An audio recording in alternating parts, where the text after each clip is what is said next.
के साथ आपने पहली बार यह बड़ी खबर सुनी होगी कि पाकिस्तान को ख्वाब आ रहा है, सपना आ रहा है। सपना यह कि पाकिस्तान कह रहा है वो भारत को बायकॉट कर देगा क्रिकेट मैच में।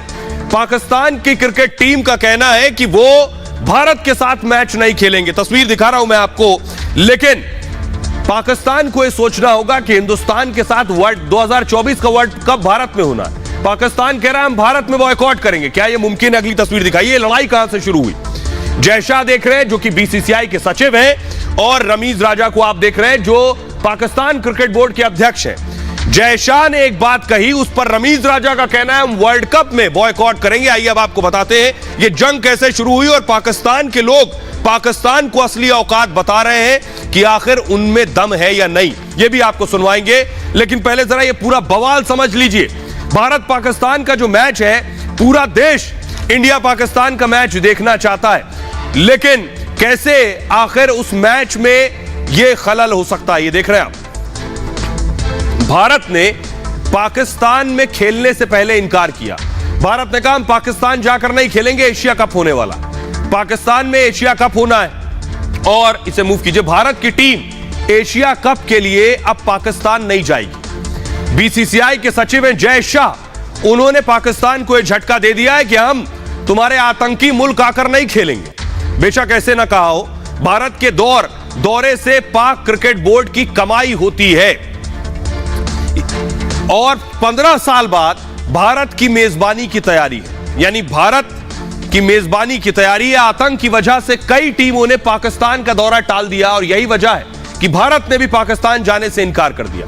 भारत के फैसले से पाक के अरमानों पर पानी फिर गया है। दरअसल अब किसी दूसरे देश में एशिया कप शिफ्ट किया जाए, यह कहा जा रहा है।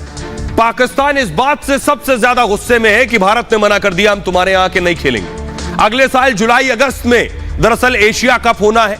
भारत के फैसले के बाद से पाकिस्तान बौखला गया है। पीसीबी ने वर्ल्ड कप के बॉयकॉट का ऐलान कर दिया है। यानी पाकिस्तान क्रिकेट बोर्ड, सोचिए, खाने को नहीं है पाकिस्तानी क्रिकेटरों के पास, और कह रहे हैं भारत आकर नहीं खेलेंगे वर्ल्ड कप में।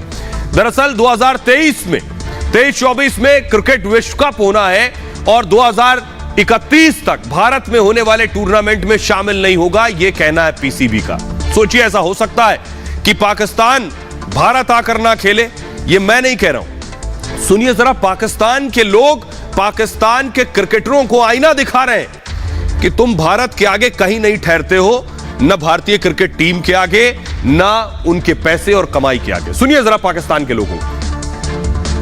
हमारे ग्राउंड खाली पड़े हैं, जब कौमें परेशान हो ना, तो कहाँ वहाँ खेल पे कौन तवज्जो देगा? ना आपको खेल खेलता है, ना कोई खेल देखता है। 50,000 करोड़ बड़ी अमाउंट है, बहुत बड़ी अमाउंट है, और इतना तो पाकिस्तान का आई थिंक बजट भी नहीं होगा एक साल का, तो बहुत बड़ी अमाउंट है। Wow, that is so amazing. देखिए आईपीएल मैंने जब से देखा, मेरे ख्याल से मुझे 3 से 4 साल हुए हैं आईपीएल पे ना मैंने फोकस करना शुरू किया है। देखा है मैंने आईपीएल को, इतनी इंडोर्समेंट, इतना उन्होंने पैसा लगाया है, ग्लैमर ऑब्वियसली वहाँ पे काफ़ी ज़्यादा, और स्पेशली टैलेंट वहाँ पे काफ़ी ज़्यादा, प्लेयर्स उनके बहुत ज़्यादा अच्छे हैं। तो अगर 50,000 करोड़ यू सेड, 50,000 करोड़, मतलब दैट इज़ सो अमेजिंग। मेरे पास वर्ड्स नहीं है, मतलब इतना ज़बरदस्त लग रहा है, इतना अच्छा फील हो रहा है। काश मैं इंडिया से होती और मैं ज़्यादा कह सकती हूँ I am so proud of India. देखिए इस वक्त आप यहाँ से कंपैरिजन करवा लो अगर पीएसएल और आईपीएल का, तो पीएसएल बहुत बहुत बहुत ज़्यादा पीछे है। वहाँ पे एक एक खिलाड़ी जो है ना वो करोड़ों में जाता है, ठीक है। यहाँ पे अगर मैं उसे पीएसएल के साथ उसकी बात करूँ ना, तो हमारे यहाँ पे जो खिलाड़ी, टॉप खिलाड़ी है, वो लाखों में आता है, ठीक है। आईपीएल जितना कमाता है वो उतना इन्वेस्ट करता है, और फिर उसे रिस्पॉन्स भी मिलता है। कि इंडियन बोर्ड जो है वो बल्कि उल्टा पैसे देता है आईसीसी को, और हम लोग जो हैं हम ले रहे हैं। कि हम खुद अपने तौर पे हमारी जो एक हैसियत है क्रिकेट के अंदर, वो इतनी मजबूत नहीं है। और आइए अब मैं आपको दिखाने जा रहा हूं, देखिए जरा कितना पैसा बरसता है भारतीय क्रिकेट बोर्ड के पास। भारतीय क्रिकेट टीम की ताकत यही है, क्योंकि भारत में बहुत ज्यादा क्रिकेट देखा जाता है, पूजा जाता है क्रिकेट, और पाकिस्तान में कोई पूछने वाला नहीं है। आपको बताते हैं सबसे धनी क्रिकेट बोर्ड है, ग्राफिक्स प्ले कीजिए, सबसे धनी क्रिकेट बोर्ड है। कैसे, ये आपको बताने जा रहा हूं। देखिए जरा क्रिकेट, ये आपके सामने आ गया। आप देख रहे हैं भारतीय क्रिकेट बोर्ड की कमाई। नीचे देखिए, डिजाइनर ने गलती से नीचे लिखा हुआ है भारतीय क्रिकेट बोर्ड 18,000 करोड़ की कमाई है। भारतीय क्रिकेट बोर्ड की कितनी? 18,000 करोड़ की कमाई है। अब दूर मत जाइए, ऑस्ट्रेलिया को देखिए जरा। क्रिकेट ऑस्ट्रेलिया सिर्फ 2,843 करोड़, 2,800 करोड़ के आसपास। अब सोचिए 18,000 करोड़ कहां और कहां सिर्फ 28 करोड़। सिर्फ ऑस्ट्रेलिया भी नहीं ठहरती कहीं। पाकिस्तान को आगे बताऊंगा। इंग्लैंड क्रिकेट बोर्ड देखिए, सिर्फ 2,100 करोड़। भारत 18,000 करोड़। अब जरा पाकिस्तान की बात कर लीजिए, ये 1000 में भी नहीं पहुंच पाए, कुछ 100 करोड़ तक ही सीमित है। 811 करोड़ कमाई है और भारत की 18,000 करोड़। सोचिए, और भारत में नहीं खेलेंगे आकर तो पाकिस्तान की क्रिकेट टीम दाने दाने को मोहताज हो जाएगी। बीसीसीआई के सामने कहीं टिकता नहीं है पाकिस्तान का क्रिकेट बोर्ड। आपको बताऊं, पाक बोर्ड से 22 गुना ज्यादा अमीर है भारतीय क्रिकेट बोर्ड। इससे आप समझ सकते हैं, और यह बात कोई और नहीं कह रहा है, मैं आपको बताने जा रहा हूं। सुनिए जरा, पाकिस्तान क्रिकेट बोर्ड के जो अध्यक्ष हैं नमीज राजा, वो आज भले ही कुछ भी शेखी बघार लें, लेकिन खुद इन्होंने माना था कि भारतीय क्रिकेट बोर्ड के पास इतना पैसा है कि वो कहीं नहीं ठहरते। सुनिए, आईसीसी की फंडिंग है वो 90% इंडियन मार्केट से आती है। सो हमें एक तरह से इंडिया के बिजनेस हाउसेस पाकिस्तान क्रिकेट को चला रहे, और कल को अगर इंडियन प्राइम मिनिस्टर ये सोच लेती कि हम पाकिस्तान को फंडिंग नहीं देंगे, तो ये क्रिकेट बोर्ड जो है ये कोलैप्स भी हो सकता है। और आइए अब आपको बताता हूं कि भारत पर कोई असर नहीं पड़ेगा। पाकिस्तान भारत ना आए वर्ल्ड कप खेलने, नुकसान भी पाकिस्तान का होगा। लेकिन देखिए सर, भारत पर 1 पैसा 25 पैसे भी असर नहीं होने वाला। ये आप देख रहे हैं, विश्व कप नहीं खेलने से पाकिस्तान का घाटा होगा। पाकिस्तान के विश्व कप से हटने से भारत पर कोई फर्क नहीं पड़ने वाला। भारतीय टीम सुरक्षा वजहों से पाकिस्तान नहीं जा रही है, और इस पर दुनिया का कोई भी देश सवाल नहीं उठाएगा, कितनी बैठकें क्यों ना कर ले कोई देश। पाकिस्तान के ना होने से टूर्नामेंट पर कोई असर नहीं होगा। टूर्नामेंट के फाइनेंस पर किसी तरह का असर नहीं होगा, पाकिस्तान रहे चाहे ना रहे। क्यों? ये देखिए जरा, पाकिस्तान में दुनिया भर के करीब सिर्फ 10% क्रिकेट फैंस हैं। फैंस के लिहाज से भारत की हिस्सेदारी 60%। आप समझिए रेशियो, भारत 60% और पाकिस्तान 10%। तो किसके जाने ना जाने से असर होगा? भारत में, क्रिकेट में भारत से कमाई 80% तक है, 80% कमाई है। पाकिस्तान से क्रिकेट की कमाई सिर्फ 5% है। भारत के बिना कोई भी क्रिकेट टूर्नामेंट मुश्किल है, यानी वो टूर्नामेंट फ्लॉप होगा जिसमें भारत नहीं होगा, पाकिस्तान नहीं होगा, फिर भी हिट हो जाएगा। आइए खबरों में आगे बढ़ते हैं। तो पाकिस्तान को कुछ भी पालना चाहिए, लेकिन गलतफहमी और मुगालता नहीं पालना चाहिए। खबरों में आगे बढ़ते हैं। आज की एक और बड़ी खबर है, और खबर यह है कि कांग्रेस ने नया अध्यक्ष चुन लिया है, लेकिन सब फिक्स था। कैसे कांग्रेस चुनाव में सब गोलमाल था, यह मैं आपको बताने जा रहा हूं। 2 उम्मीदवार थे, शशि थरूर और खड़गे। मैच फिक्स था। राहुल गांधी ने ऐलान होने से पहले, आधिकारिक ऐलान होने से पहले कहा जा रहा था कि बड़ा निष्पक्ष चुनाव हो रहा है। आधिकारिक ऐलान होने से पहले ही ऐलान कर दिया था कि खड़गे ही अध्यक्ष बन रहे हैं। तो अब कुछ बताने की जरूरत नहीं कैसे मैच फिक्स था। लेकिन तस्वीर देखिए जरा, अगली तस्वीर देखिए। सोनिया गांधी पहुंची, मल्लिकार्जुन खड़गे से मिली, उन्हें गुलदस्ता भेंट किया, बधाई दी। प्रियंका वाड्रा पहुंची, मल्लिकार्जुन खड़गे को मुबारकबाद दी, लेकिन मैच तो पूरा फिक्स था। अगली तस्वीर दिखाई। राहुल गांधी प्रेस कॉन्फ्रेंस करने आए, तब तक देश को नहीं बताया गया था, कांग्रेस की तरफ से किसी को ऑफिशियली नहीं बताया गया था कि एक तथाकथित जो निष्पक्ष चुनाव है इसका में विजेता कौन है। लेकिन राहुल गांधी ने 1 घंटे पहले बता दिया। देखिए जरा, आइए मैं आपको बताने जा रहा हूं कि कैसे कांग्रेस का चुनाव तो हो गया, लेकिन पूरी तरह से गोलमाल था। क्या गांधी परिवार ने जो तय किया उससे सारी चीजें तय हुई है। अब मैं आपको बताता हूं कैसे तय हुआ। सुबह 10 बजे से वोटों की गिनती शुरू हुई, लोगों की नजरें और निगाहें थी। मल्लिकार्जुन खड़गे, शशि थरूर 2 लोग रेस में थे, और राहुल गांधी ने, ध्यान से पढ़िएगा, राहुल गांधी ने 1:07 पर वो सामने आए प्रेस कॉन्फ्रेंस करने। भारत जोड़ो यात्रा की प्रेस कॉन्फ्रेंस थी, और बोलते बोलते 1:22 पर राहुल से सवाल पूछा गया। तो राहुल ने सवाल के जवाब में खड़गे को ही अगला अध्यक्ष बता दिया।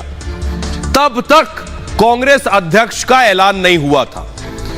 राहुल से उनके रोल के बारे में पूछा गया था, आपका रोल क्या होगा, तो उन्होंने कहा कि इसके बारे में खड़गे जी से पूछिए, वही अध्यक्ष है। अब खड़गे जी सब तय करेंगे, लेकिन तब तक अनाउंसमेंट नहीं हुआ था। इस वक्त वोटों की गिनती चल रही थी कांग्रेस में। थरूर पक्ष ने वोटिंग में धांधली का आरोप लगाया था इससे पहले भी। नतीजों की घोषणा करीब 1 घंटे बाद हुई। सोचिए जरा, राहुल ने 1:22 पर कहा कि खड़गे अध्यक्ष होंगे और आधिकारिक ऐलान दोपहर 2:24 पर हुआ। 1 घंटा पहले ही राहुल गांधी को कैसे पता था? यह राहुल गांधी को तभी पता था जब खड़गे को उम्मीदवार बनाया था। सच ये है, मल्लिकार्जुन खड़गे की जीत का ऐलान हुआ 2:24 पर। राहुल ने 1 घंटे पहले नतीजे बता दिए। ये तभी हो सकता है जब पेपर भी पहले से आउट रहा हो और नतीजा भी। आइए अब दूर मत जाइए, आपको मैं तस्वीरें दिखाने जा रहा हूं। मधुसूदन मिस्त्री, जिन्होंने कांग्रेस का पूरा चुनाव कराने की जिम्मेदारी इनके ऊपर थी। ये मधुसूदन मिस्त्री है, कांग्रेस के बहुत सीनियर नेता हैं, कांग्रेस चुनाव समिति को लीड कर रहे थे। अब सुनिए जरा, राहुल ने जब 1:22 पर बताया कि कौन बन गया अध्यक्ष, और मधुसूदन मिस्त्री ने 2:24 पर बताया। दोनों को सुनिए। Cannot comment on Congress President's role. That is for Mr. Kharge to comment on. I am very clear as far as my role is concerned. The Congress President will decide what my role is and how I am to be deployed. Total vote 9,385 पड़े हैं। उसमें से मल्लिकार्जुन खड़गे को 7,997 vote मिले।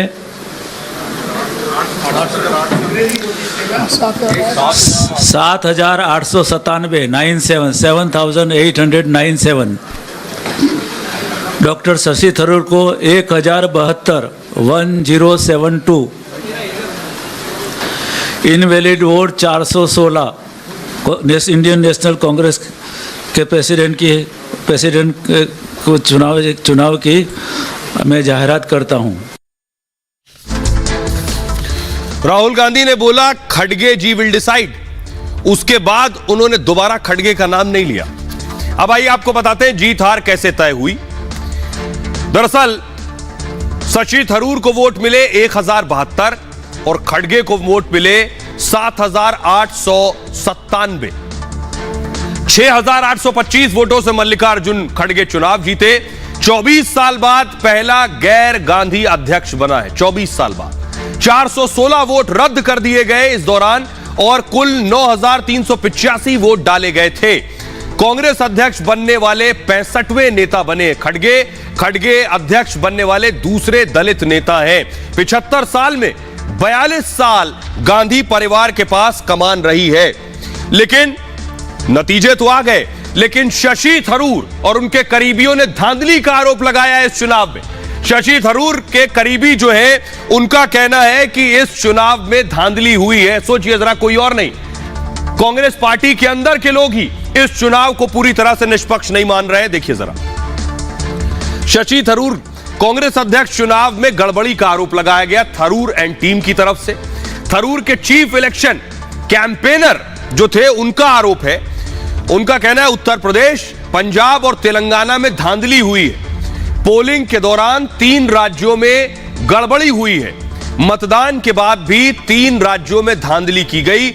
मधुसूदन मिस्त्री से Tharoor camp ने इसकी शिकायत की है बाकायदा। थरूर कैंप ने वोटर लिस्ट पर भी सवाल उठाए थे और शशि थरूर को देर से वोटर लिस्ट दी गई। उन्होंने कहा था लिस्ट में वोटर्स के नंबर, फोन नंबर भी नहीं थे जिससे वो उनसे बात कर सकते।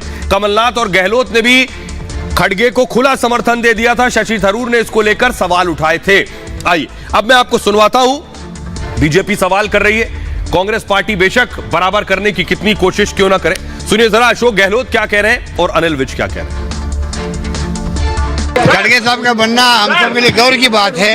अनुभव के धनी है, 9 बार विधायक, 2 बार लोकसभा के मेंबर और भी नेता प्रतिपक्ष रहे हैं। खड़गे जी के नेतृत्व में आप देखेंगे आने वाले वक्त में कांग्रेस मजबूत होगी। सोनिया जी का राहुल जी को पूरा समर्थन के साथ रहेगा। ये अध्यक्ष नहीं, ये रिमोट चुने गए जिनके माध्यम से गांधी परिवार पार्टी को चलाएगा। ये रिमोट है क्योंकि कांग्रेस में बिना गांधी के कोई पार्टी चला नहीं सकता, और गैर गांधी के इन्होंने चुना था सीताराम केसरी को, और उसको उठा के दफ्तर से बाहर फेंका था। आइए अब आपको बताते हैं, बीजेपी हमलावर है। इस पूरे चुनाव प्रक्रिया पर, खड़गे के अध्यक्ष बनने पर बीजेपी सवाल कर रही है, ये कैसा चुनाव था। देखिए, शहजाद पूनावाला ने लिखा, वाह, काउंटिंग जारी है, नतीजे घोषित कर दिए गए। सुबह से पोस्टर भी तैयार थे, पोस्टर में खड़गे को अध्यक्ष बताया गया। जो लोग इसे निष्पक्ष चुनाव बता रहे हैं, उनसे हमारी सहानुभूति है। चुनाव में धांधली हुई, मैच फिक्स था। शहजाद पूनावाला खुद भी चुनाव लड़ चुके हैं। शशि थरूर, अमित मालवीय ने ट्वीट किया, उन्होंने लिखा, शशि थरूर एक हारे हुए व्यक्ति की तरह रो रहे हैं। क्या उन्हें कांग्रेस में चुनाव स्वतंत्र और निष्पक्ष होने की उम्मीद थी? उन्हें आभारी होना चाहिए कि बाथरूम में नहीं बंद किया गया। अगले कुछ महीनों में गांधी परिवार से मुकाबला करने के लिए सबसे बुरा अभी आना बाकी है, उन्हें शर्मिंदा किया जाएगा, अमित मालवीय ने यह लिखा है। आइए अब आपको सुनवाता हूं, सुनिए जरा सचिन पायलट क्या कह रहे हैं। सचिन पायलट भी बहुत परेशान है कि राजस्थान में बात बन नहीं रही, शायद नए अध्यक्ष आए, कुछ बात बन जाए। और शहजाद पूनावाला क्या कह रहे हैं। जैसा आप सब जानते हैं, आदरणीय मल्लिकार्जुन खड़गे साहब भारी बहुमत से चुनाव जीते हैं। लोकतंत्र में इससे बेहतर उदाहरण नहीं हो सकता, जब आंतरिक डेमोक्रेसी को आगे बढ़ाने के लिए कांग्रेस पार्टी ने बड़ा व्यापक चुनाव कराया। मतदान हुआ 17 तारीख को, और आज लगभग 90% वोट खड़गे साहब को मिला। बचपन में मैं WWF देखता था, और जब WWF में अंडरटेकर हल्क होगन को हराता था तो मैं बड़ा खुश होता था। फिर मेरे पिताजी ने मुझे बताया कि बेटा, ये सब फालतू नूरा कुश्ती है, कोई सच्चे सच की कुश्ती नहीं है। आज वही WWF हो रहा है, कांग्रेस में WWF हो रहा है, और ये कुछ ही चंद गिने चुने लोग हैं जो इसे असली कुश्ती मानते हैं। आइए अब मैं आपको बताने जा रहा हूं कि आखिर कैसे अध्यक्ष होंगे मल्लिकार्जुन खड़गे। राहुल गांधी और सोनिया गांधी के रिमोट तो नहीं बन जाएंगे। ये देख रहे हैं आप, ये राहुल गांधी, सोनिया गांधी, और इधर चुने हुए नए अध्यक्ष बैठे हैं। कहीं राहुल गांधी का रिमोट ना बन जाए, सवाल ये। खड़गे की जीत पहले से तय थी। राहुल गांधी ने 1 घंटा पहले ऐलान करके बता भी दिया कि मामला तो इधर पूरा फिक्स था। दुनिया को दिखाने के लिए चुनाव कराए गए, दुनिया को दिखाने के लिए गैर गांधी अध्यक्ष भी बनाया गया। खड़गे गांधी परिवार के करीबी हैं, पहली बात तो ये। गांधी परिवार के विश्वास पात्र भी हैं मल्लिकार्जुन खड़गे। खड़गे बहुत कम बोलते हैं। गांधी परिवार को ऐसा ही आदमी चाहिए। गांधी परिवार पर कभी सवाल नहीं उठाया। गांधी परिवार ने ही मैदान में उतारा खड़गे को, और आनन फानन में चुनाव में उतारा गया। खड़गे जी की हालत यह थी कि जो गांधी परिवार कहेगा वो मैं करूंगा। खड़गे को ऑफिशियल कैंडिडेट बनाया गया, और खड़गे की जीत के बाद ही राहुल का कंट्रोल रहेगा पार्टी पर। गांधी परिवार की मर्जी से ही पार्टी चलेगी, और नाम खड़गे का होगा, फैसला गांधी परिवार का होगा। एक तरह से राहुल के रिमोट होंगे मल्लिकार्जुन खड़गे, ये बात साफ है। लेकिन खुद खड़गे से ये सवाल पत्रकारों ने पूछा कि आप राहुल गांधी के रिमोट कंट्रोल तो नहीं बन जाएंगे, तो खड़गे इस पर क्या जवाब देते। मल्लिकार्जुन खड़गे ने कहा कि कोई अगर पार्टी के हित से जुड़ी बात होगी, बेशक मैं अध्यक्ष हूं, लेकिन गांधी परिवार से ही सलाह मशवरा करने के बाद ही फैसला लूंगा। आइए अब आपको सुनवाता हूं, सुनिए जरा। हरीश रावत को सुनिए और सुशील मोदी को सुनिए, जो कह रहे हैं कि अध्यक्ष तो कठपुतली ही होगा। सुनिए। सोनिया जी के आशीर्वाद से, उनके मार्गदर्शन में आज कांग्रेस ने अपना नया अध्यक्ष चुना है, और नए अध्यक्ष के रूप में श्री मल्लिकार्जुन खड़गे अपार अनुभव के साथ कांग्रेस की और आम आदमी और देश के प्रति जो समर्पण की भावना है, उसके अकूत भंडार के साथ चुने गए हैं। परिवार से बाहर तो केवल कहने के लिए, कांग्रेस की जो हालत, उसके अंदर जो अध्यक्ष बनेगा उसको कठपुतली बनना पड़ेगा, उसको पॉकेट का अध्यक्ष बनना पड़ेगा, उसको यसमैन बनना पड़ेगा। अगर ऐसी स्थिति नहीं होती तो राहुल गांधी यात्रा क्यों करे, तो उनको तो अध्यक्ष बनना चाहिए था। आइए खबरों में आगे बढ़ते हैं। आज की एक और बड़ी खबर है जो मैं आपको बताने जा रहा हूं, और फक्र करने वाली बात है। दुनिया ने देखा भारत का दम। ये जो हथियार देख रहे हैं, आज सारे हथियार भारत में बनने वाले पूरी दुनिया ने देख लिए कि हिंदुस्तान में कितनी ताकत है और हम क्या क्या बना सकते हैं। प्रधानमंत्री मोदी ने आज इस हथियारों के मेले का उद्घाटन किया, भव्य मेला जिसका उद्घाटन खुद प्रधानमंत्री नरेंद्र मोदी ने रिमोट के जरिए किया। ये आप देख रहे हैं कुछ इस तरह से आगाज हुआ। अगली तस्वीर दिखाइए। ये आप देख रहे हैं जो हथियार प्रदर्शनी में लगाए गए हैं। नेक्स्ट तस्वीर दिखाइए। ये प्रधानमंत्री ने इस एक्सपो में, इस हथियार के मेले पहुंचे। फुल स्क्रीन लीजिए जरा ये तस्वीर। प्रधानमंत्री ने सारे हथियार देखे, ये सारे हथियार प्रधानमंत्री ने देखे। ये जो हथियारों का मेला है, आपको बताऊं ये सारे हथियार भारत में बने हुए हैं। यही भारत की ताकत है कि भारत ने राइफल से लेकर मिसाइल से लेकर और फाइटर से लेकर हर चीज भारत अब बनाने लगा है। तो आइए मैं आपको बताता हूं इस हथियारों के मेले में क्या क्या था और इसकी भव्यता क्या थी, यह भी आपको बताने जा रहा हूं। देखिए जरा, ये आप देख रहे हैं, यह था हथियारों का मेला। हथियारों का सबसे बड़ा मेला लगा है। बड़ी खबर यह है 12वें डिफेंस एक्सपो की शुरुआत हो गई है। सिर्फ भारत में बने हथियारों की प्रदर्शनी लगी थी। हथियारों के मेले में रुद्रम 3 मिसाइल भी थी। 500 किलोमीटर दूर निशाना ध्वस्त करने की ताकत रखती है मिसाइल।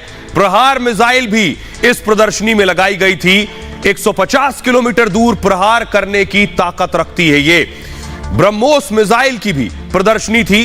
AK-203 राइफल भी इस प्रदर्शनी में थी। विशाल एंटी टैंक बार माइन भी थी। हथियारों के मेले में प्रचंड एंटी टैंक भी दिखाया। 100 से ज्यादा देश, सोचिए जरा, इस हथियारों के मेले में 100 से ज्यादा देश आए थे। 33 देशों के मंत्रियों ने मेले में हिस्सा लिया। 75 देश के प्रतिनिधि इन हथियारों को देखने आए थे। ये सब आपको जानकर ताज्जुब होगा, ये जितने हथियार हैं ये सब भारत में बने। ये सारे हथियारों का निर्माण हिंदुस्तान में हुआ। कुल 1340 कंपनियों ने हिस्सा लिया था इसमें। 100 से ज्यादा स्टार्टअप कंपनियां शामिल हुई इसमें। 47 नए हथियार भी लॉन्च किए गए। 450 से ज्यादा मेमोरेंडम ऑफ अंडरस्टैंडिंग साइन हुए। भारत का डिफेंस निर्यात 13,000 करोड़ का हो गया। 2025 तक भारत का निर्यात और ज्यादा बढ़ेगा। 35,000 करोड़ रक्षा निर्यात का लक्ष्य रखा गया है। 13,000 से 35,000 करोड़। अब सुनिए जरा प्रधानमंत्री नरेंद्र मोदी को जो बता रहे हैं, भारत कभी वो दौर भी था जब कबूतर छोड़ा करता था, आज दौर बदल गया है। आज चीते छोड़े जाते हैं। सुनिए। यही देश कोई जमाना था जब कबूतर छोड़ा करता था, आज चीता छोड़ने की ताकत रखता है। इस सामर्थ्य के साथ घटनाएं छोटी होती हैं, लेकिन संकेत बहुत बड़े होते हैं। हमारे देश में डिफेंस एक्सपो पहले भी होते रहे हैं, लेकिन इस बार का डिफेंस एक्सपो अभूतपूर्व है। ये देश का ऐसा पहला डिफेंस एक्सपो है जिसमें केवल भारतीय कंपनियां ही भाग ले रही हैं। केवल मेड इन इंडिया रक्षा उपकरण ही है। आज हम लौह पुरुष सरदार पटेल की इस धरती से दुनिया के सामने हमारे सामर्थ्य का परिचय दे रहे हैं। आइए अब आपको सुनवाता हूं, उससे पहले दिखाता हूं मैं आपको कि इसमें वो चीज, कौन सा वो हथियार था जिस पर पूरी दुनिया की निगाहें, पूरी दुनिया भारत से वो हथियार मांग रहा है। देखिए जरा, ये है ब्रह्मोस मिसाइल। ब्रह्मोस मिसाइल पर सबकी नजरें और निगाहें थी। ये जो आप हथियार देख रहे हैं, पूरी दुनिया इस हथियार को भारत से मांग रही है कि ये ब्रह्मोस मिसाइल आप हमें दे दीजिए। आइए अब आपको बताते हैं ऐसा क्या है इस मिसाइल में जो आज पूरी दुनिया कह रही है। अलग अलग मुल्क, बड़े बड़े देश भारत से कह रहे हैं कि हमें ये हथियार दे दीजिए। तो आपको बताता हूं इस हथियार में आखिर ऐसा क्या और कौन कौन से देश हैं जो भारत से ब्रह्मोस मिसाइल मांग रहे हैं। ये आप देख रहे हैं, ये है ब्रह्मोस मिसाइल। देखने से भी आपको ताकत का एहसास होगा। 15 देश ब्रह्मोस मांग चुके हैं। 15 देश कह रहे हैं हमें यह मिसाइल दे दो भारत से। 5 साल से वियतनाम में मांग है। फिलीपींस, इंडोनेशिया भी भारत से ब्रह्मोस मिसाइल मांग रहे हैं। ब्राजील दिलचस्पी दिखा चुका है कि हमें ब्रह्मोस बेच दो। हनोई ने 2011 से आवेदन दे रखा है इस मिसाइल के लिए। भारत में ही इस मिसाइल को दरअसल विकसित किया गया है। मध्यम रेंज वाली सुपरसोनिक क्रूज मिसाइल है ये, और फाइटर जेट और जमीन से इसे लॉन्च किया जा सकता है। पनडुब्बी से भी लॉन्चिंग संभव है इस ब्रह्मोस मिसाइल की। हवा में मार्ग बदलने में सक्षम है, यानी हवा में जब जा रही हो, आपने हिट किया टारगेट को, उसी वक्त ये अपना रास्ता बदल सकती है। 10 मीटर की ऊंचाई पर उड़ान में सक्षम है। रेंज बढ़ाकर इसे 300 से 400 किलोमीटर हो गई है, और अधिकतम रफ्तार इसकी 4300 किलोमीटर प्रति घंटे की है। दुश्मन के रडार के पकड़ में नहीं आती है। सबसे खासियत इसकी यह है कि रडार के पकड़ में नहीं आएगी तो सीधे टारगेट पर हिट करेगी। सेना की तीनों विंग्स यानी जल थल नभ उसमें शामिल है। मिग-29 और तेजस रफाल में भी इसकी तैनाती की गई है। रूस और भारत का संयुक्त प्रोजेक्ट है ये ब्रह्मोस। ब्रह्मपुत्र और मोस्कवा नदियों पर इसका नाम पड़ा है ब्रह्मोस। आइए अब आपको सुनवाता हूं, सुनिए जरा। प्रधानमंत्री नरेंद्र मोदी ने बताया कि आखिर ये ब्रह्मोस भारत के लिए कितने फख्र की बात है। भारत इस मिसाइल को बनाकर कितना ताकतवर हो गया, सुनिए। साथियों, हर भारतीय को गर्व होता है जब वो सुनता है कि भारत में बनी ब्रह्मोस मिसाइल अपनी कैटेगरी में सबसे घातक और सबसे आधुनिक मानी जाती है। कई देशों के लिए ब्रह्मोस मिसाइल उनकी पसंदीदा चॉइस बनकर उभरी है। साथियों, भारत की टेक्नोलॉजी पर आज दुनिया भरोसा कर रही है, क्योंकि भारत की सेनाओं ने उनकी क्षमताओं को साबित किया है। ब्रह्मोस देख लिया, अब अगला हथियार दिखाने जा रहा हूं जिस पर सबकी नजरें थी। वो हथियार ये देखिए जरा, ये है AK-203 राइफल। ये भी भारत में बनने जा रही है और इसकी ताकत आपको बताऊंगा, बिजली से ज्यादा, लाइट से ज्यादा तेज रफ्तार है। अगली तस्वीर दिखाइए, ये है AK-203। प्रधानमंत्री नरेंद्र मोदी इससे पहले जब एक्सपो में गए थे तो वहां भी उन्होंने राइफल हाथ में उठा ली थी। एक जवान की ताकत, सेना का जवान जब सरहद पर खड़ा होता है या जंग में लड़ने के लिए जाता है तो उसकी ताकत, उसका हथियार, जज्बे के साथ हथियार कितना ताकतवर है, यह भी बहुत जरूरी है। आइए अब आपको बताता हूं AK-203। ये आप देख रहे हैं, ये AK-203 निकल आई जो आप देख रहे हैं, एक्सपो में मौजूद थी। ये प्रधानमंत्री नरेंद्र मोदी के हाथ में भी राइफल देख रहे हैं। अब इसकी खासियत मैं आपको बताता हूं। दरअसल बताऊं मैं आपको कि ये जो आप देख रहे हैं, ये AK-47 का आधुनिक रूप है। AK-47 राइफल का नाम आपने सुना होगा। दुनिया भर में इस राइफल की बहुत ज्यादा मांग है। अमेरिकी बंदूकों पर भी ये राइफल भारी है। 30 से ज्यादा देशों में ये राइफल तैयार की जा रही है। 30 से ज्यादा देशों में 6 लाख राइफल भारत में बननी है। 6 लाख 5100 करोड़ का रक्षा समझौता था दरअसल, और भारत रूस साझा प्रोजेक्ट है ये इस AK-203 का। उत्तर प्रदेश के अमेठी में इसका उत्पादन होगा, वहां प्रोडक्शन इसी साल शुरू हो जाएगा इसका। AK-302 राइफल का वजन जो है, वो 203 का जो वजन है वो लगभग 4 किलो है। मैगजीन में 30 गोलियां लगाई जा सकती हैं। प्रति सेकंड 10 गोलियां ये दागता है। 1 सेकंड में 10 गोलियां दागने की ताकत रखता है ये राइफल। अब आप सोचिए 60 मिनट में कितनी गोली दागेगा, 1 सेकंड में अगर 10 गोली। 400 मीटर दूर निशाने को साधने में सक्षम है। 400 मीटर दूर पिकेटनी रेल भी इसमें लगा हुआ, ऊपर अगर आपको नजर आ रहा है, दूरबीन जिसमें फिट करते हैं, ऊपर आपने देखा होगा राइफल के, उसे बोलते हैं, वो भी इसमें लग सकती है। तब अंधेरे में भी निशाना साधा जा सकता है। यह है इसकी ताकत। आइए हमारे साथ डिफेंस एक्सपर्ट जुड़ रहे हैं, के सिन्हा साहब, उनसे जानते हैं इस राइफल के बारे में और भारत की ताकत के बारे में। सिन्हा साहब, अगर जल्दी से संक्षेप में बताइए कि भारत, ये AK-203 मैंने दर्शकों को दिखाया, ब्रह्मोस दिखाया, भारत रक्षा क्षेत्र में, हथियार निर्माण के क्षेत्र में कितना परिपक्व और ताकतवर हो गया? निर्यात हमारा 25वें नंबर पे था, जब defence equipment and weapon system, हम आयात जो करते थे वो हम दूसरे number, Saudi Arabia number 1, India was number 2, और हमारी पहले तो 85% तक हम आयात पे डिपेंडेंट हो गए। पूरा हमारी डिपेंडेंसी वेपन इक्विपमेंट इवन छोटे छोटे चीज़ें, पूरे रक्षा के जो साजो सामान है उनके सारी चीज़ें, इवन छोटे छोटे कल पुर्जे जो हम कहते हैं स्पेयर पार्ट्स, वो आते थे। आज जो क्वांटम जंप है, जब हम ट्रांसपोर्ट टेक्नोलॉजी की बात करते हैं तो आज हम कहते हैं कि हम रिसर्च कर रहे हैं, खुद डेवलप कर रहे हैं, अप्रोच ही बदल दिया। तो हमारी जो रिलायबिलिटी है, जो हमारी लो कॉस्ट ऑप्शन है, वर्सटिलिटी है, जो हम वर्सटाइल हैं और हम जो आगे वाली जनरेशन की चीज़ें बना रहे हैं और इतना चीप।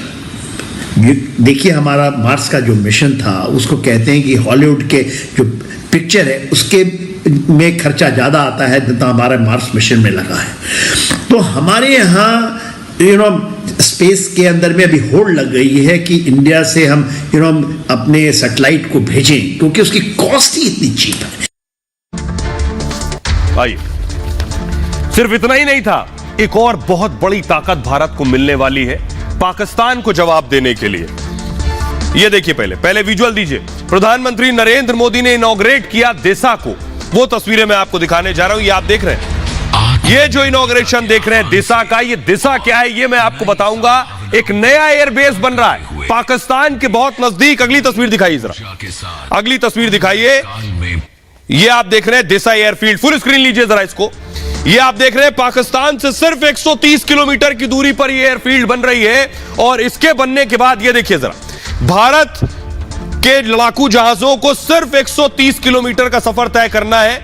मात्र कुछ मिनटों में पाकिस्तान की सीमा पर बम गिरा के, देखिए ये जो आप व्हाइट डॉट देख रहे हैं, यहां पर बन रहा है दिशा एयरफील्ड और यहां से पाकिस्तान की दूरी सिर्फ 130 किलोमीटर है। पाकिस्तान की पेशानी पर बल आ जाएंगे इसके बनने के बाद। आइए अगली तस्वीर दिखाते हैं।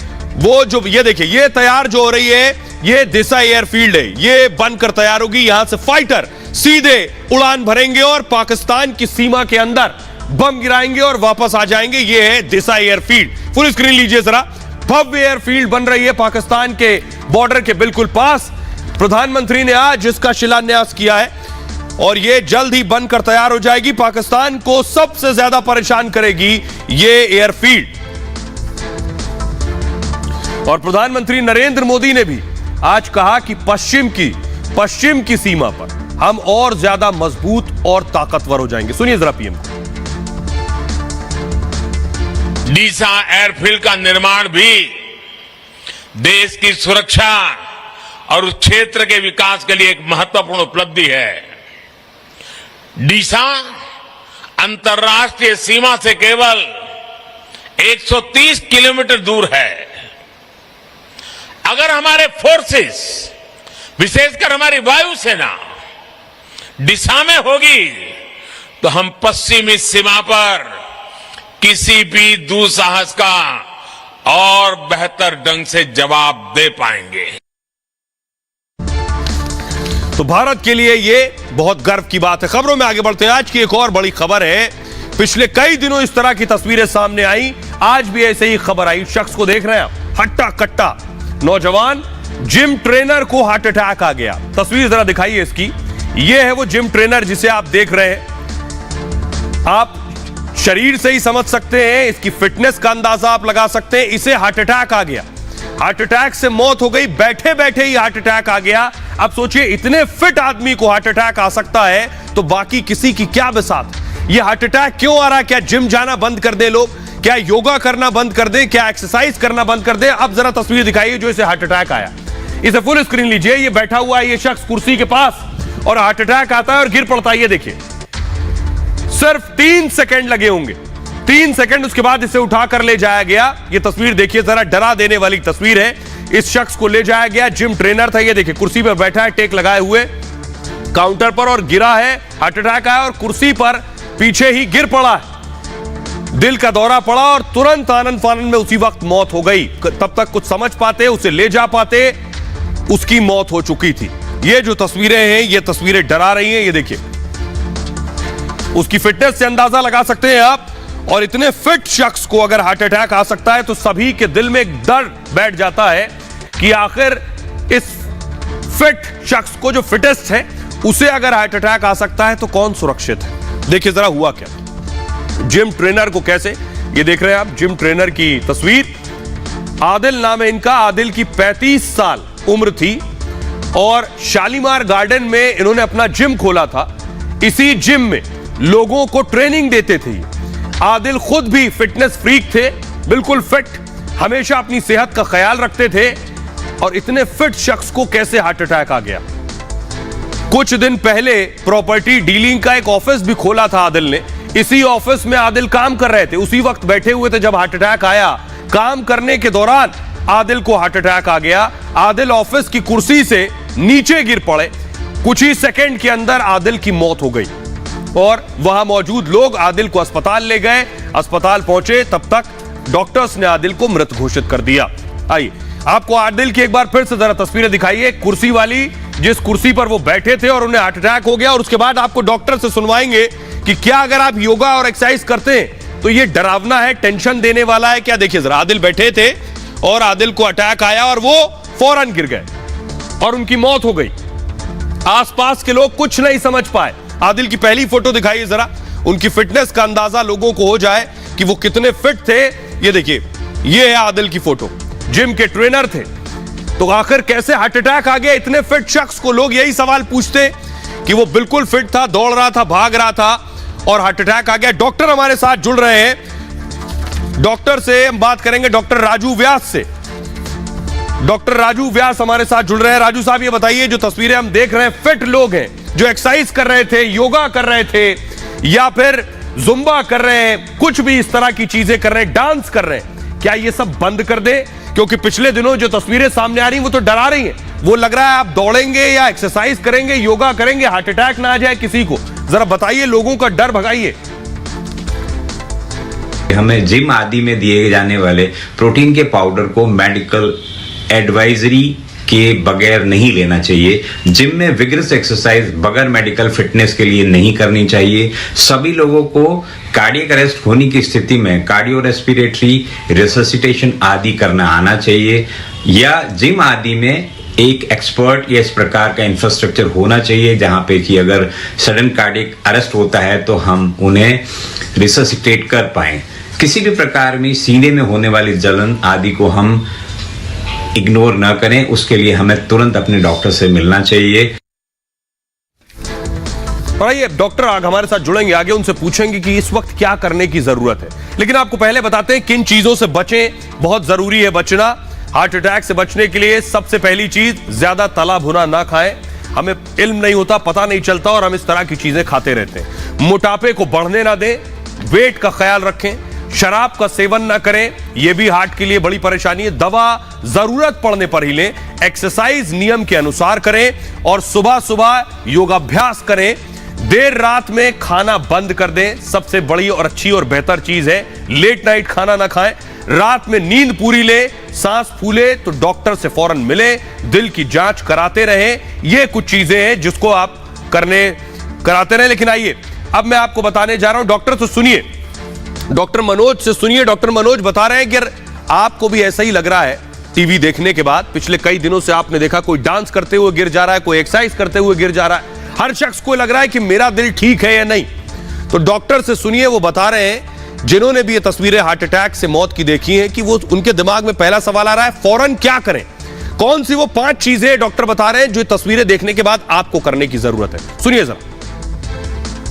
जो रिस्क फैक्टर्स हैं, जो कन्वेंशनल रिस्क फैक्टर्स हैं, जैसे सबसे पहले जो डायबिटीज़ है, ब्लड प्रेशर है, कोलेस्ट्रॉल है, इस पे अपना कंट्रोल करना होगा। दूसरी चीज़, एक सेडेंट्री लाइफस्टाइल जो है वो बहुत बड़ा रिस्क फैक्टर उभर के आया है, उसको भी रोकना होगा और फिजिकली एक्टिव होना होगा। कम से कम 150 मिनट पर वीक की एक्सरसाइज चाहिए। थर्ड, जो इंडल्जेंस है विथ अल्कोहल और स्मोकिंग के साथ, वो भी युवाओं में हार्ट अटैक बढ़ा रहा है, उसको बिल्कुल क्विट करना होगा। स्मोकिंग क्विट करनी होगी, अल्कोहल से बचना होगा। चौथी इंपॉर्टेंट चीज है कि जो लोग की पॉजिटिव फैमिली हिस्ट्री है उनको अपना टेस्ट कराना चाहिए, उनको अपना ट्रेडमिल टेस्ट कराएं, चिकित्सक से परामर्श लें। और 5वीं सबसे इंपॉर्टेंट चीज जो है कि एक जो फूड की जो हैबिट चेंज हुई है, जो जंक फूड हैं उनको त्यागना होगा। शुक्रिया डॉक्टर। तो जानकारी जो डॉक्टर ने दी उसको फॉलो करना बहुत जरूरी है। खबरों में आगे बढ़ते हैं। आज की एक और बड़ी खबर, देश में पढ़ाई लिखाई की क्रांति आने वाली है, उसकी शुरुआत हो गई है। कैसे, ये मैं आपको बताऊंगा। बच्चों की पाठशाला में आज मोदी जी भी विद्यार्थी बन गए। तस्वीर आप देख रहे हैं। आखिर क्या हुआ, यह प्रधानमंत्री मोदी दरअसल गुजरात में थे। गुजरात में उनका भव्य स्वागत हुआ प्रधानमंत्री मोदी का, और मकसद गुजरात चुनाव भी है, तो मिशन पाठशाला, अगली तस्वीर दिखाइए जरा। प्रधानमंत्री मिशन पाठशाला की शुरुआत की, और शुरुआत के बाद खुद प्रधानमंत्री पाठशाला में जाकर बैठ गए। अगली तस्वीर दिखाइए। ये आप देख रहे हैं प्रधानमंत्री मोदी को खुद पाठशाला में बैठे और क्लास हो रही। फुल स्क्रीन लीजिए जरा ये तस्वीर। ये तस्वीर आज से पहले आपने नहीं देखी होगी। ये प्रधानमंत्री को एम्बियंस दीजिए जरा इसका। खुद भी प्रधानमंत्री वहां टीचर जो पढ़ा रहे थे उसे समझने की कोशिश कर रहे थे। ये आप देख रहे हैं, प्रधानमंत्री देख रहे थे, समझ रहे थे कि बच्चे पढ़ क्या रहे हैं और कैसे पढ़ रहे हैं। ये आपको बताऊंगा ये है क्या। अगली तस्वीर दिखाइए जरा। प्रधानमंत्री स्कूल में जो एग्जीबिशन लगी थी उसे देखने के लिए पहुंचे। ये वो आप देख रहे हैं कि ये स्कूल ऑफ एक्सीलेंस जो होगा वो कैसा होगा। आइए अब आपको बताते हैं होगा क्या और क्या तैयारी है प्रधानमंत्री नरेंद्र मोदी की, कैसे देश में शिक्षा क्रांति आ जाएगी अगर ये स्कूल ऑफ एक्सीलेंस खुल गए और शुरू हो गए। देखिए जरा, ये आप देख रहे हैं प्रधानमंत्री मोदी बच्चों के साथ बैठे हुए पढ़ाई कर रहे हैं। देश के पीएम का ये बहुत बड़ा तोहफा है बच्चों को। मिशन स्कूल ऑफ एक्सीलेंस का शुभारंभ हुआ है। मिशन स्कूल ऑफ एक्सीलेंस क्या है ये आपको बताऊंगा। गुजरात में स्कूल ऑफ एक्सीलेंस की शुरुआत हो गई है। बच्चों के लिए बहुत अच्छी चीज है। गांधीनगर के सरकारी स्कूल से इसकी शुरुआत की गई है। इससे 5 साल में 1 करोड़ बच्चों को फायदा होने वाला है। इस दौरान प्रधानमंत्री मोदी खुद बच्चों की पाठशाला में बैठ गए। बच्चे क्लास में लैपटॉप और पढ़ाई करते नजर आए। उन्होंने उनके पढ़ने के तौर तरीकों को करीब से देखा। प्रधानमंत्री मोदी ने इस दौरान वो बच्चों के साथ बात भी करते हुए नजर आ रहे थे। इसका मकसद क्या है, देखिए, वैज्ञानिक तरीके से शिक्षा देना इसका मकसद है, जो बच्चों और देश की जरूरतों को पूरा कर सके, जिससे बच्चों की क्षमता का बेहतर इस्तेमाल हो। अब इसके तहत होगा क्या, ई लर्निंग पढ़ाई के मोड पर जोर दिया जाएगा। ई लर्निंग यानी लैपटॉप के जरिए पढ़ाई, टैबलेट के जरिए पढ़ाई, 5G स्मार्ट सुविधाओं के साथ बच्चे पढ़ाई कर सकेंगे। 5G भी देश में आ गया। 1,50,000 स्मार्ट क्लासरूम बनाए जाएंगे। स्मार्ट क्लासरूम लगभग 1.5 लाख बनाए जाएंगे।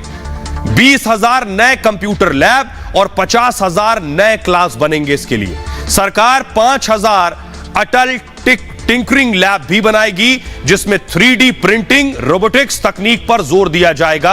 इसके बारे में आपको बताऊं, आर्टिफिशियल इंटेलिजेंस से भी छात्रों को रूबरू कराया जाएगा इसके अंदर। आइए अब मैं आपको सुनवाता हूं, सुनिए प्रधानमंत्री नरेंद्र मोदी क्या बता रहे हैं, क्योंकि ये सिर्फ एक बात नहीं है। प्रधानमंत्री नरेंद्र मोदी बता रहे हैं कि कैसे शिक्षा में क्रांति का दौर शुरू हो चुका है। सुनिए जरा। नई राष्ट्रीय शिक्षा नीति में जिस प्रकार क्रिटिकल थिंकिंग पर फोकस किया गया है, बच्चों को अपनी ही भाषा में बेहतर शिक्षा का विजन हो, उसको ये स्कूल जमीन पर उतारेंगे। भारतीय भाषाओं में भी साइंस, टेक्नोलॉजी, मेडिकल, इस पढ़ाई के विकल्प अब विद्यार्थियों को मिलना शुरू हो गया। गुजराती सहित अनेक भारतीय भाषाओं में पाठ्यक्रम बनाने के लिए प्रयास चल रहे हैं। अब मैं आपको बताने जा रहा हूं कि भारत में अब पढ़ाई हिंदी में होगी, मातृभाषा में होगी, और ये वो देश जो अपनी भाषा में पढ़ाई करते रहे, वो देशों के लिए फायदा क्या रहा है ये मैं आपको बताऊंगा। उसमें अमेरिका शुमार है। अगली तस्वीर दिखाइए। उनमें वो मुल्क शुमार है जिन्होंने अपनी भाषा के साथ जुड़े रहे, अपनी जड़ों के साथ जुड़े रहे। प्रधानमंत्री मोदी ने कहा कि हिंदी में पढ़ाई ना होने की वजह से देश की बहुत सी प्रतिभाएं खत्म हो गई, क्योंकि पढ़ाई अंग्रेजी में होती थी, बच्चों को हिंदी आती थी, इसलिए जो हीन भावना उनमें पैदा हुई वो प्रतिभाएं खत्म हो गई। इसलिए एमबीबीएस और इंजीनियरिंग की पढ़ाई हिंदी में होगी। आपको बताने जा रहा हूं मैं जिन देशों ने अपनी भाषा में पढ़ाई की है, चाहे वो अमेरिका हो अंग्रेजी में, चाइना हो चीनी में, फ्रांस हो फ्रेंच में, जर्मनी हो जर्मन में, ये वो देश हैं जिन्होंने अपनी भाषा में ही पढ़ाई लिखाई की। वो देश आज कहां से कहां पहुंच गए। देखिए मैं आपको दिखाने जा रहा हूं, अमेरिका से शुरुआत करते हैं। अपनी भाषा पर अमेरिका जोर देता है। उससे होता क्या है कि अमेरिका की आधिकारिक भाषा है अंग्रेजी, तो अंग्रेजी में पढ़ाई लिखाई होती है। इसे थोड़ा फास्ट मूव कीजिए प्लीज। अमेरिका के 80% लोग केवल अंग्रेजी बोलते हैं। अमेरिका दुनिया की सबसे बड़ी अर्थव्यवस्था है। अमेरिका में प्रति व्यक्ति आय $64,500 है। चाइना की आधिकारिक भाषा मंदारिन है। पढ़ाई लिखाई में मंदारिन पर जोर दिया जाता है। 2035 तक 100% मंदारिन का लक्ष्य रखा गया है। चीन दुनिया की दूसरी बड़ी अर्थव्यवस्था है। चीन की अर्थव्यवस्था $30 ट्रिलियन की। ये बताने का मकसद सिर्फ ये है कि जो देश अपनी भाषा में ही रिसर्च यानी शोध कर रहे थे, पढ़ाई लिखाई कर रहे थे, उनके यहां प्रतिभाएं बहुत तेजी से आगे बढ़ी, उनके यहां विकास भी उतनी तेजी से हुआ है। तो भाषा का कैसे ताल्लुक है? प्रति व्यक्ति आय चीन में $14,340 है। फ्रांस की आधिकारिक भाषा फ्रेंच है। फ्रांस में लोग इसी भाषा में पढ़ाई लिखाई और रिसर्च करते हैं। शिक्षा और शोध में फ्रेंच भाषा पर ही जोर दिया जाता है। फ्रांस की करीब पूरी आबादी फ्रेंच बोलती है। दुनिया की 7 बड़ी अर्थव्यवस्थाओं में एक है फ्रांस। यूरोप की दूसरी सबसे बड़ी अर्थव्यवस्था है। प्रति व्यक्ति सालाना आय $38,625। जर्मनी की बात करें तो जर्मनी की आधिकारिक भाषा जर्मन है। ज्यादातर कामकाज जर्मन भाषा में ही होता है। स्कूल, कॉलेज और शोध में जर्मन पर ही जोर दिया जाता है। जर्मनी यूरोप में सबसे बड़ी अर्थव्यवस्था है। जर्मनी तीसरा सबसे बड़ा निर्यातक देश भी है। प्रति व्यक्ति सालाना आय €47,700 है जर्मनी की। ब्रिटेन की बात कर लीजिए। ब्रिटेन में अंग्रेजी बोली जाती है। अंग्रेजी उसकी आधिकारिक भाषा भी है और ब्रिटेन दुनिया की 6ठी अर्थव्यवस्था है। प्रति व्यक्ति सालाना आय $45,000 है ब्रिटेन में। ये बताने का मकसद और मतलब सिर्फ इतना था कि अपनी भाषा में जब प्रतिभाएं पढ़ेंगी तो ज्यादा हर लिहाज से विकास होगा और तरक्की भी होगी। जरा सुनिए पीएम मोदी को। हमने इंटरनेट की फर्स्ट G से लेकर 4G तक की सेवाओं का उपयोग किया है।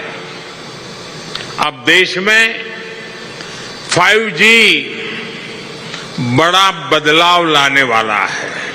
आज 5G स्मार्ट सुविधाएं, स्मार्ट क्लासरूम, स्मार्ट टीचिंग से आगे बढ़कर हमारी शिक्षा व्यवस्था को नेक्स्ट लेवल पर ले जाएगा।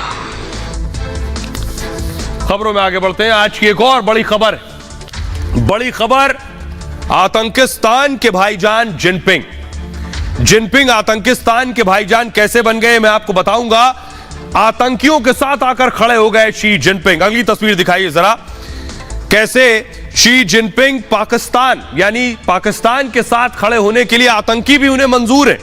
तो देखिए जरा, आतंकिस्तान के साथ क्यों और कैसे खड़े हो गए जिनपिंग। आखिर क्या हुआ ऐसा जो वो उनके साथ आकर खड़े होने की परिस्थिति बन गई।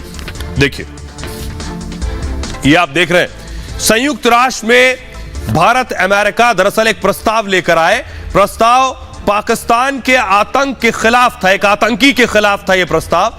लश्कर के इस आतंकी का नाम शाहिद मोहम्मद है। शाहिद को ग्लोबल टेररिस्ट घोषित कराना था। अमेरिका और भारत साथ में थे।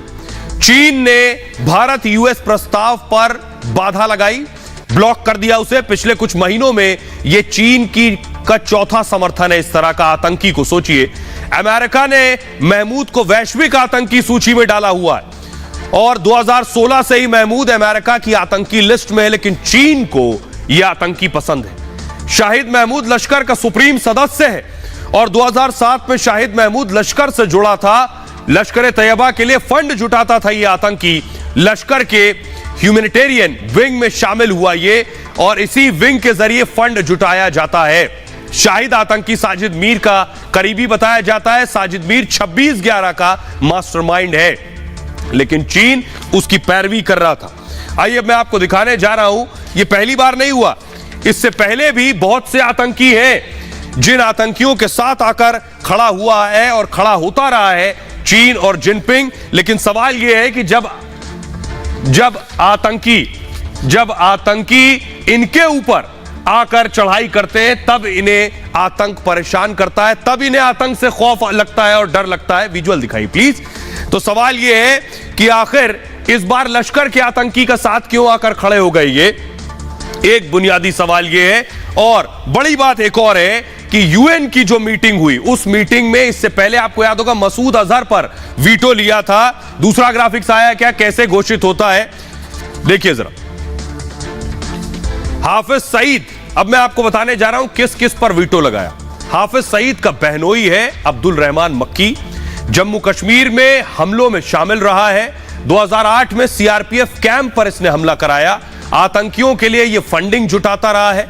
जून में मक्की पर प्रस्ताव आया था और उस प्रस्ताव पर वीटो लगा दिया। अब्दुल रऊफ अगला आतंकी मसूद अजहर का छोटा भाई है, जैश ए मोहम्मद का शीर्ष कमांडर है, ये भारत का मोस्ट वांटेड आतंकी है। 1999 में विमान हाईजैकिंग की थी इसने। 2001 संसद हमले में शामिल था, ये एयरफोर्स अटैक में भी शामिल रहा है। तीसरा आतंकी है साजिद मीर। साजिद मीर भारत का मोस्ट वांटेड है और मुंबई हमले का मुख्य साजिश करता है। पाकिस्तान से हमले की कमांड दे रहा था ये। कसाब दूसरे आतंकियों से फोन पर जुड़ा था। सितंबर में यूनाइटेड नेशंस में मीर पर प्रस्ताव आया था। तो ये जो आतंकियों को आप देख रहे हैं, ये आतंकियों के साथ चीन आकर खड़ा होता रहा, ये बताता है। ये आप देख रहे हैं यूनाइटेड नेशन सिक्योरिटी काउंसिल का परमानेंट मेंबर है चीन, उसके पास वीटो पावर है और उस वीटो पावर का इस्तेमाल करके वो आतंकियों को ग्लोबल टेररिस्ट घोषित करने में आड़े आता रहा है। लेकिन खुद के आंगन में जो सांप पालते हैं और या सांप को दूध पिलाते हैं, उनको खुद सांप एक बार जरूर डसता है। बहरहाल ये भारत की बात है, मैं इतना ही। आप अपना बहुत ख्याल रखिए। एक छोटे से ब्रेक के लिए रुक रहे हैं, लौट रहे हैं कुछ और बड़ी खबरों के साथ।